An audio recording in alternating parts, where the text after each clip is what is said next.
வணக்கம் let's sport viewers, நான் உங்க Nivas and welcome to another video of IPL match previous.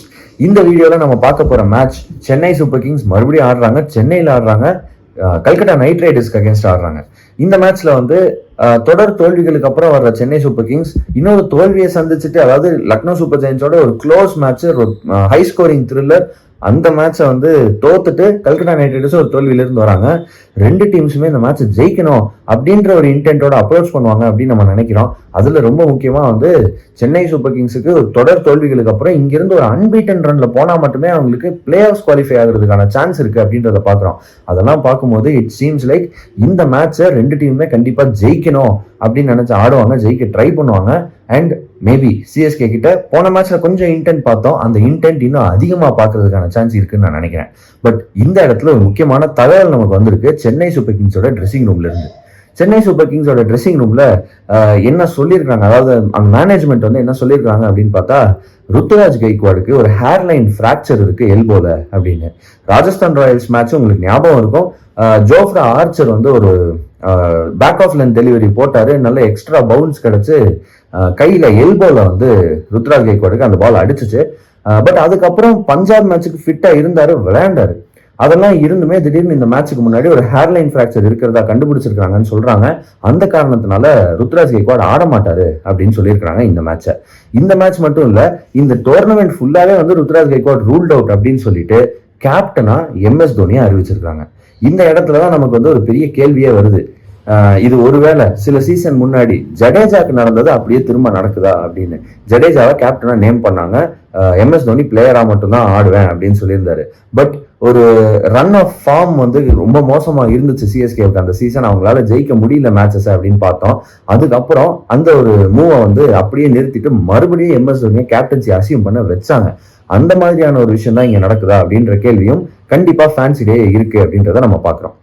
சரி, இப்ப ருத்ராஜ் கைக்வாட் கேப்டனா இல்ல, எம்எஸ் தோனி மறுபடியும் கேப்டனா வந்துட்டாரு. அப்போ அந்த 5 டைம் ஐபிஎல் வின்னிங் கேப்டனான one of India's best white ball கேப்டன்ஸா இருக்கிற எம்எஸ் தோனி சிஎஸ்கேவுக்கு ஒரு பெரிய மாற்றத்தை உண்டு பண்ணி இங்கிருந்து சிஎஸ்கேவை ஜெயிக்க வைக்க முடியுமா அப்படின்னு கேட்டா, சரி, ருத்ராஜ் கைக்வாடோட கேப்டன்சில கேள்விகள் இருந்துச்சு. அந்த கேள்விகள் மேபி எம்எஸ் தோனியால ஆன்சர் செய்யப்படலாம் அப்படின்னு நான் நினைக்கிறேன். மேபி அந்த தப்புக்களை என்னெல்லாம் வந்து தவறுகள் ருத்ராஜ் செஞ்சாரோ அதெல்லாம் வந்து எம்எஸ் தோனி செய்ய மாட்டாருன்னு வச்சுக்கலாம். அப்படி இருந்துமே இந்த டீம்ல சில ப்ராப்ளம்ஸ் இருக்கு.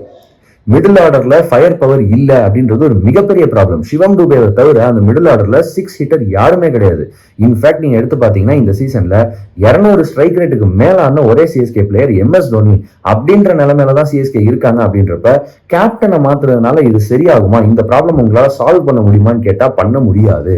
அப்ப எம்எஸ் தோனி கேப்டன் ஆகுறது ஃபேன்ஸுக்கு ஒரு சந்தோஷமான விஷயம் தான், அதுல எந்த டவுட்டுமே கிடையாது. ஆனா அதனால டீமுடைய அந்த ஒரு ஃபார்ச்சூன்ஸ் மாறிடுமா, டீம் ஜெயிக்க ஆரம்பிச்சிருமான்னு கேட்டா இந்த ஒரு விஷயத்த, அதாவது இது வந்து எப்படின்னா கண்ணாடியை திருப்புனா எப்படி ஜீவா ஆட்டோ ஓடும் அப்படின்னு சொல்ற மாதிரி இந்த ஒரு கண்ணாடியை திருப்புனா ஆட்டோ கண்டிப்பா ஓடாது அப்படின்றத நம்ம பாக்குறோம். அப்ப இங்க என்ன செய்யணும் சிஎஸ்கேன்ற கேள்வி வருது. ருத்ராஜுக்கு பதிலாக யார் ஆட போறாங்க அப்படின்றதுதான் என் சைட்ல இருந்து மிகப்பெரிய கேள்வி.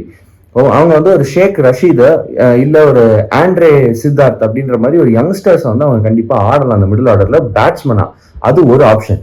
இல்லையா பிரேவா போயிட்டு நான் ஒரு பேட்ஸ்மேன் கம்மியாவே நான் ஆடிக்கிறேன், ருத்ராஜ் கைக்வாட் ஆடலனாலும் பரவாயில்ல, நான் ஒரு எக்ஸ்ட்ரா பவுலரோட போறேன்னு அவங்க அன்ஷுல் காம்போஸ் ஆடணும்னு நான் நினைக்கிறேன். இன்னொன்னு, அன்ஷுல் காம்போஸ் எப்படி இருந்தாலும் ஆடி ஆகணும். ஐதர் அவர் ருத்ராஜுக்கு பதிலாக ஒரு எக்ஸ்ட்ரா பேட்ஸ்மேனுக்கு பதிலாக ஒரு எக்ஸ்ட்ரா பவுலரா வரணும், அப்படி இல்லையா அவர் முகேஷ் சௌத்ரிக்கு பதிலாக வந்தே ஆகணும் அப்படின்னு நான் நினைக்கிறேன். But let's see MS Dhoni இந்த மாதிரி டெசிஷன்ஸ் எடுக்கிறாருன்னா அவர் என்ன மாதிரி யோசிக்கிறாரு அப்படின்றத நம்ம வந்து பொறுத்து இருந்து பார்க்கலாம். இந்த டீமை வச்சு எம்எஸ் தோனியால என்ன பண்ண முடியும் அப்படின்றது ஒரு மிகப்பெரிய கேள்வி, அதையும் நம்ம பொறுத்து இருந்து பார்க்கலாம். ஸ்பின் அட்டாக் தான் வந்து சிஎஸ்கேவுக்கு மிகப்பெரிய அட்வான்டேஜா இருந்திருக்கு, நம்ம எல்லாருமே பேசியிருக்கோம் இந்த சீசன் ஃபுல்லா.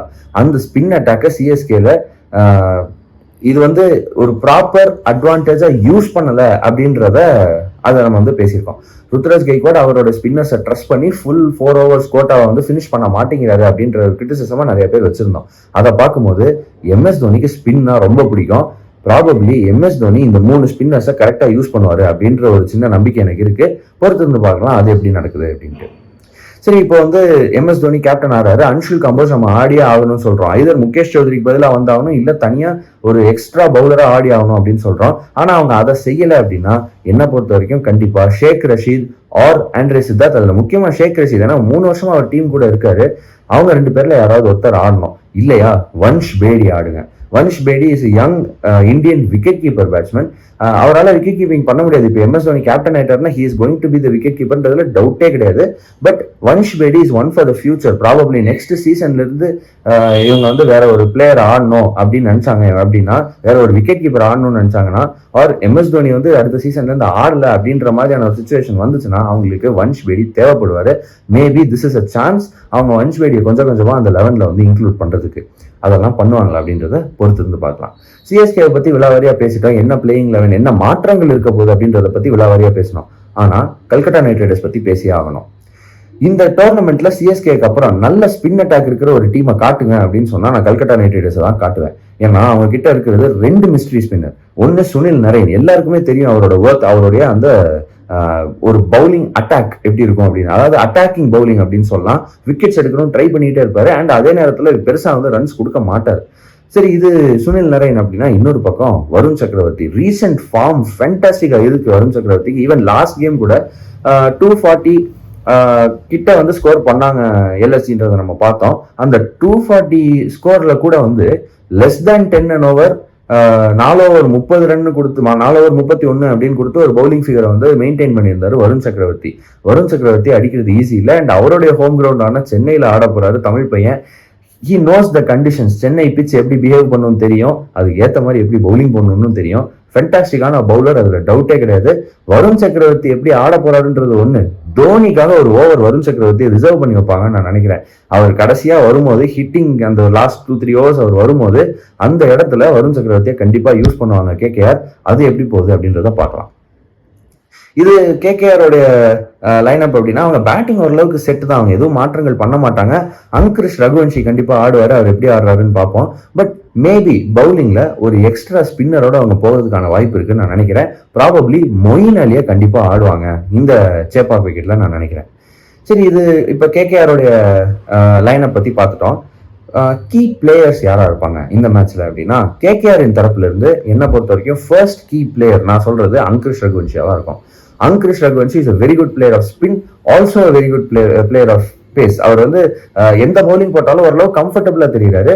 சேப்பாக்ல அவர் எப்படி ஆட போறாருன்றது ரொம்ப முக்கியமா இருக்கும். ஏன்னா இன்னிங்ஸ் அவரால் பேஸ் பண்ண முடியும் அப்படின்ற ஒரு எவிடன்ஸையும் அவர் காமிச்சிருக்கிறாரு. அவர் வந்து சும்மா அட்டாக் பண்ணிட்டே ஆடுற பிளேயர் கிடையாது. அப்படின்றப்ப சேப்பாக் மாதிரியான ட்ரிக்கி விக்கெட்ஸ்ல அவரால் கண்டிப்பா நல்லா ஆட முடியும் நான் நினைக்கிறேன். The second player to watch out for will be Varun சக்கரவர்த்தி. வருண் சக்கரவர்த்தியை நீங்க தவிர்க்கவே முடியாது. அதுவும் சேப்பாக்ல கண்டிப்பா அவர் ஆடுறது ஈஸியா இருக்க போறது இல்லை. And my third player to watch out for is going to be Harshit Rana.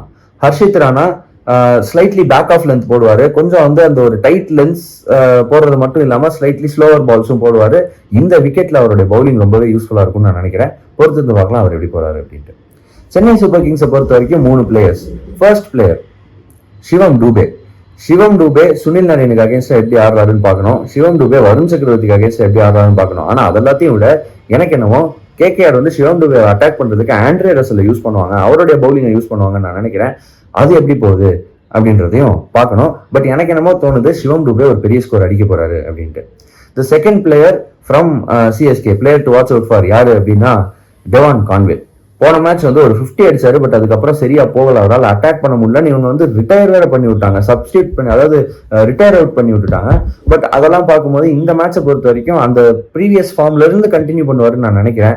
இந்த மேட்ச்லயும் டெவான் கான்வேயோட அந்த ஓப்பனிங் பார்ட்னர்ஷிப் ரொம்ப முக்கியமா இருக்கும் with Rachin Ravindra. Third player to watch out for என்ன பொறுத்த வரைக்கும் கல்கட்டா நைட் ரைடர்ஸுக்கு அகைன்ஸ்டா நூர் அகமது எப்படி பெர்ஃபார்ம் பண்றாருன்னு பார்க்கணும். ஏன்னா அந்த Calcutta night Riders middle order ரொம்பவே பவர்ஃபுல்லா இருக்கு. அந்த மிடில் ஆர்டரை வந்து டெஸ்ட்ராய் பண்ணணும், அந்த விக்கெட்ஸ் எல்லாம் எடுக்கணும் அப்படின்னா அது நூர் அகமதால மட்டுமே முடியும். அண்ட் MS தோனி கேப்டன்சில நூர் அகமது எப்படி பவுலிங் போறாருன்னு பார்க்கணும். ஏன்னா MS தோனி கேப்டன்சில குல்தீப் யாதவ் ரொம்ப எஃபெக்டிவா இருந்தாரு. நூர் அகமது அதே மாதிரி ப்ரொஃபைல் பவுலர் அப்படின்றத பார்க்கும்போது மேபி MS தோனியால அவர் இன்னும் பெட்டரா யூஸ் பண்ண முடியும். ஆல்ரெடி இந்த சீசன்ல நல்லா விக்கெட்ஸ் எடுத்துட்டு வராரு, MS தோனியால இன்னும் பெட்டரா யூஸ் பண்ண முடியுமோ அப்படின்ற ஒரு கேள்வியும் இருக்கு. பொறுத்திருந்து பார்க்கலாம் என்ன நடக்குது அப்படின்ட்டு. கீ மேட்சப்ஸ் என்னை பொறுத்த வரைக்கும் நம்ம ஆல்ரெடி பேசணும். சிவம் டூபேக்கு அகேன்ஸ்டா ஆண்ட்ரே ரசல் யூஸ் பண்றதுக்கான வாய்ப்புகள் ஜாஸ்தின்னு, சிவம் டூபேக்கு அகேன்ஸ்டா ஹர்ஷித் ராணாவையும் யூஸ் பண்றதுக்கான வாய்ப்புகள் ஜாஸ்தி. ஸோ இது என்னோட ஃபர்ஸ்ட் மேட்சப், சிவம் டூபே வர்சஸ் கேகேஆர்ஸ் ஃபாஸ்ட் பவுலர்ஸ். இந்த செகண்ட் மேட்சப் என்னை பொறுத்த வரைக்கும் என்ன அப்படின்னா, ஏர்லி ஆன் ரச்சின் ரவீந்திராவை வந்து வைபவ் அரோரா வச்சு அட்டாக் பண்ணுவாங்க அப்படின்னு நான் நினைக்கிறேன். வைபவ் அரோரா கிட்ட ரைட் ஹேண்டருக்கு ஒரு இன் ஸ்விங்கர் இருக்கு, அதே இன் ஸ்விங்கர் லெஃப்ட் ஹேண்டர்ஸ்க்கு வந்து அவுட் ஸ்விங்கரா மாறும். அதை பார்க்கும்போது ரச்சின் ரவீந்திரா இனிஷியலா வைபவ் அரோரா எப்படி ஆடுறாருன்றதை பொறுத்து வந்து பார்க்கலாம். பட் தென் இது வந்து கொஞ்சம் கம்ஃபர்டபுளா இருக்கும் அப்படின்னு நான் நினைக்கிறேன். ரச்சின் ரவீந்திராக்கு பொறுத்து வந்து பார்க்கலாம் என்ன நடக்குது அப்படின்ட்டு. கேகேஆர் தரப்புல இருந்து, அதாவது கேகேஆருடைய பேட்டிங்க்கு என்ன மேட்சப்ஸ் அப்படின்னு பாத்தீங்கன்னா, ஃபர்ஸ்ட் வந்து Ajinkya Rahane versus Ravichandran Ashwin or Ajinkya Rahane versus Ravindra Jadeja. இந்த ரெண்டு பேர் இந்தியன் ஸ்பின்னர், சிஎஸ்கேல இருக்கிற இந்த ரெண்டு இந்தியன் ஸ்பின்னர்ஸ்ல யாரோ ஒருத்தர் வந்து ரஹானேயோட விக்கெட் எடுப்பாங்க அப்படின்னு நான் நினைக்கிறேன். அப்படி ஒரு வேளை அவங்க ரஹானே விக்கெட் எடுக்கலைன்னா ரஹானேவால ஒரு பெரிய ஸ்கோர் போஸ்ட் பண்ண முடியும். அது வந்து சிஎஸ்கேவுக்கு ஒரு மிகப்பெரிய த்ரெட்டா இருக்கும். செகண்ட் மேட்சப் கேகேஆர் சைட்ல இருந்து Andre Russell versus Noor Ahmad. இந்த பர்டிகுலர் மேட்சப் பார்க்கறதுக்கு எனக்கு ரொம்ப இன்ட்ரெஸ்டடா இருக்கேன் நான். ஏன் அப்படின்னா ஆண்ட்ரே ரசல் ரீசெண்டா அவ்வளோ பெரிய சிக்ஸஸ்லாம் அடிச்சு நம்ம பார்க்கல. சேப்பாக்கில் தான் ஆண்ட்ரே ரசல் பெருசா எஃபெக்டிவா இருக்க மாட்டார் யூஸ்வலா. பட் தென் ஸ்பின்னர்ஸ் போட்டா லைன் அண்ட் லென்த் மிஸ் பண்ணா கண்டிப்பா தூக்கி வெளியே அடிச்சிருவாரு ரசல். அவருடைய விக்கெட்டு நிறைய ஸ்பின்னர்ஸ் தான் எடுத்துருக்காங்க, அதுவும் ரிஸ்ட் ஸ்பின்னர்ஸ் எடுத்துருக்காங்க. அவருக்கு ரிஸ்ட் ஸ்பின்னர்ஸ்க்கு அகேன்ஸ்ட் ஒரு வீக்னஸ் இருக்கு, ஆனா அந்த வீக்னஸ் அவ்வளோ ஈஸியா எக்ஸ்பிளைட் பண்ண முடியாது. ஸ்பின்னர்ஸ் அக்யூரேட்டா போட்டாதான் எக்ஸ்பிளைட் பண்ண முடியும். அப்படின்ற பட்சத்துல அக்யூரேட்டா இருப்பாரா நூர் அகமது அப்படின்றது இங்க ஒரு கேள்வி. அதுவும் வந்து பொறுத்து வந்து பார்க்கலாம். எனக்கு என்னமோ நூர் அகமது விக்கெட் எடுப்பாரு அப்படின்னு தோணுது. இது வந்து இப்போ ரெண்டு டீமோடைய மேட்சப்ஸும் பார்த்துட்டோம், கீ பிளேயர்ஸும் பார்த்துட்டோம். இப்போ ப்ரெடிக்ஷன்ஸுக்குள்ள வருவோம். கேகேஆர் சிஎஸ்கே சென்னையில் ஆடுறாங்க. கேகேஆர் வந்து ஒரு தோல்வியிலேருந்து வராங்க, அது ஒரு பக்கம். பேட்டிங் ஆனால் ஃபென்டாஸ்டிக்கா இருக்கு. அவங்க கிட்ட பவுலிங்கும் இருக்கு, 3 ஸ்பின்னர்ஸ் நல்ல ஸ்பின்னர்ஸ் வச்சிருக்காங்க. ஃபாஸ்ட் பவுலர்ஸும் ஓரளவுக்கு நல்ல ஃபாஸ்ட் பவுலர்ஸ் வச்சிருக்காங்க. ஆல்தோ இவங்க பேஸ் அட்டாக் ஸ்லைட்லி வீக்கர் அப்படின்னு சொல்லலாம். சிஎஸ்கே பொறுத்த வரைக்கும் அவங்களுடைய பிரச்சனைகள் பத்தி நிறைய வாட்டி பேசிட்டோம். ஃபாஸ்ட் பவுலிங்ல கலீல் அகமது தவிர, பத்திரானா தவிர வேற யாரும் பெருசா போடுறது இல்லை அப்படின்றத பார்த்துட்டு வேற யாரும் இவங்க ஆடுறது இல்லை அப்படின்றது தான் அதுல பெரிய கொஸ்டினா இருக்கு. செகண்ட் ஒன் வந்து ஸ்பின்னர்ஸ் வந்து ருத்ராஜ் சரியா யூஸ் பண்ணன்றது ஒரு பக்கம், அவங்களுமே சரியா போடலை அப்படின்றது ஒரு பக்கம். ஏன்னா சில மேட்சஸ்ல வந்து ஜடேஜா ஸ்லிப் அப் பண்ணாரு, ஆனா ரீசெண்டா ஜடேஜா பிக்கப் பண்ணிருக்காரு. அப்படி இருந்து அவருடைய 4 overs கோட்டா கம்ப்ளீட் பண்ண மாட்டாங்க.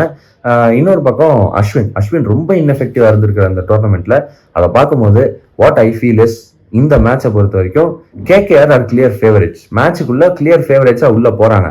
ஆனா MS தோனி கேப்டனா இருக்காரு, அதனால மட்டும் சிஎஸ்கே ஜெயிச்சிடும் நான் சொல்லல. ப்ராபப்ளி இந்த இருக்கிற ரிசோர்ஸஸை கொஞ்சம் பெட்டரா யூஸ் பண்ண முடியும் அவரால் அப்படின்னு நான் நினைக்கிறேன். ஒரு டைட் கான்டெஸ்டா இருக்கும். But then I still feel KKR might win this game அப்படின்னு. என்னோட கால் வந்து 55% கேகேஆர், 45% சிஎஸ்கே. பொறுத்து வந்து பார்க்கலாம் என்ன நடக்குதுன்னு. Let's see. அடுத்த வீடியோல நான் உங்களை வந்து சந்திக்கிற வரைக்கும், until then, please like, share and subscribe. Thank you.